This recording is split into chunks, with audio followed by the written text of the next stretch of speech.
Hi everyone, it's Coach Julian. Hope you're all well. So I'm excited to be showing you a couple of new videos that's going to be using Landmine.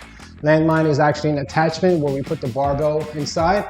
And if you don't have a Landmine attachment, it's okay. You can actually place the barbell in a corner of the room. Just make sure you put something to protect that, that wall in that corner.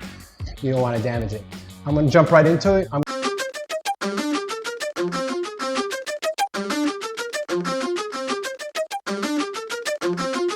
going to show you a 180 pivot move or rotation with a single arm press. Just strength and power.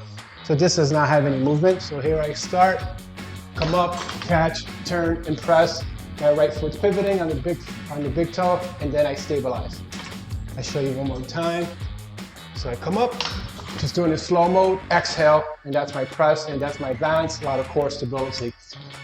So yes, in that movement, I can go into a high pull. There's a whole bunch of other movements that lead up to that end result. So I'm giving you a teaser.